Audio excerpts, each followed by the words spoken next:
وہ جو انگریز تھا جب مسلمان ہوا تو اس نے نا جو کلمہ پڑھا تھا، یہ جو دوسرے ہیں انہوں نے جو ہے اس کو کلمہ پڑھایا، مسلمان کر دیا اس انگریز کو.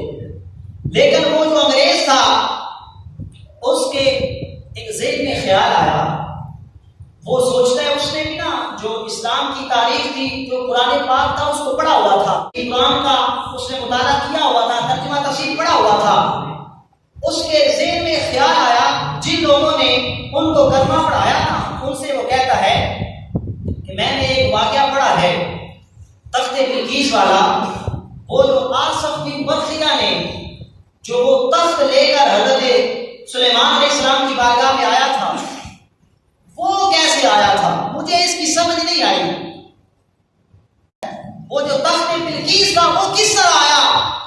اللہ کے جو نبی ہیں ان کی بارگاہ میں وہ کیسے آیا؟ کہتا ہے مجھے سمجھ نہیں آئی. وہ جنہوں نے کلمہ پڑھایا ہوا تھا نا وہ جو ہیں وہ اللہ کے جو نبی ہیں ان کی جو طاقت وہ پاور ہوتے ہیں وہ بھی نہیں مانتے تھے. انہوں نے ولیوں کی کیا شان بیان کرنی تھی. وہ کہتے ہیں ہمیں نہیں پتا کس طرح آیا تھا.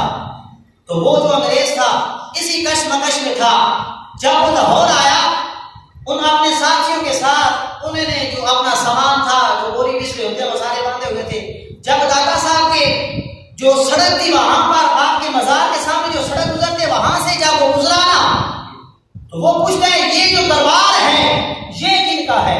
وہ کہتے ہیں یہاں پر تو شرک ہو رہا ہے. داتا صاحب کا دربار کہتا ہے یہاں پر شرک ہو رہا ہے.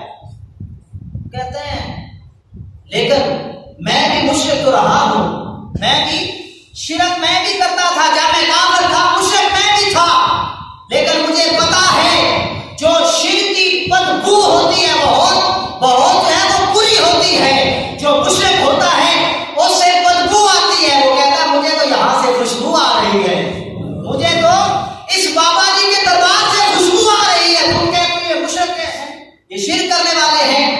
وہ کہتا ہے نہیں مجھے اندر جانے دو. جب وہ اندر گیا وہاں پر سامنے ایک بابا جی آئے. بابا جی نے اس کا استقبال کیا اور اس سے حال پوچھا اور آپ کے ساتھ وہ بیٹھ گیا. حضور داتا صاحب فرماتے ہیں آپ نے ٹھنڈا پینا ہے یا گرم پینا ہے؟